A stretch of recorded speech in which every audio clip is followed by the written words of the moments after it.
Hello everyone, আমি নিয়ে চলে এলাম আজকে আমার লাঞ্চ থালি। চলো দেখে নিই আমার আজকে থালিতে কি কি আছে।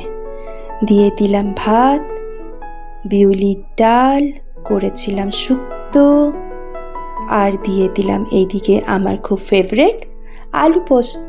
বিউলির ডালের সাথে আলু পোস্তটা জাস্ট ওয়াও লাগে। দিয়ে দিলাম গরম গরম 2 পিস ইলিশ মাছ ভাজা, তার উপরে দিয়ে দিলাম ইলিশ মাছ ভাজার তেল, অসাধারণ লাগে খেতে। এইদিকে দিয়ে দিলাম টমেটোর চাটনি, শেষ পাতে চাটনি না হলে জমে না। দিয়ে দিলাম লেবু আর লঙ্কা। এই ছিল আজকে আমার থালি। তোমরা অবশ্যই কমেন্টে জানিও আজকে আমার থালিটা কেমন হয়েছিল।